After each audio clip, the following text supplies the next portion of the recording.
one thing that I would advise all recruiters to do is divide your day up into different chunks where you're doing different activities, and when you're in that particular time block, that's all you focus on. It's so easy in this job to just get pulled about, to do a little bit of this, a little bit of that, and not really get anything done.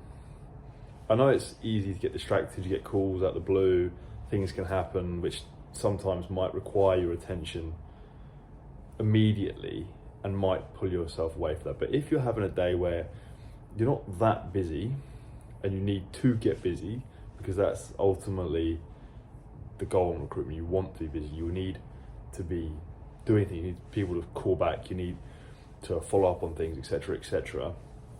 Block out your day into different chunks of different activities and just focus solely on that, and you'll be able to cover a lot more ground.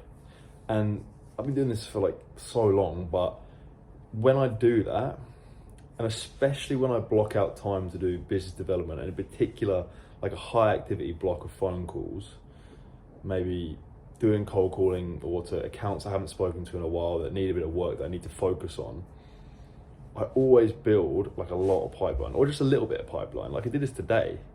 I thought, right, for the next hour, I'm gonna make 25 calls. It's a fairly high activity, quite a lot for an hour.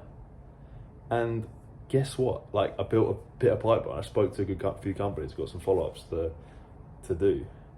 And it's just so ridiculous. When you just make a few calls here and then send an email there, and then maybe start writing a job advert, and then maybe call that candidate to take his feedback, and then reply to that email, you just don't get as much done as if you block out time, as in between 9 and 10, I'm just doing BD calls. 10, 11, I'm gonna write that advert.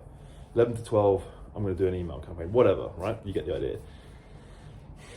I mean, it's something that's so basic, but like I'm still learning it to this day. So I think it massively applies for entry-level recruiters, people who are just starting out, because a lot of the goal for these types of people is to cover as much ground as quickly as they can, to speak to as many people as they can in a short amount of time so they can have success. So if I'm talking to that person, if that person's watching this, block out time, cover as much ground as you can, that might help you out. Cut that out.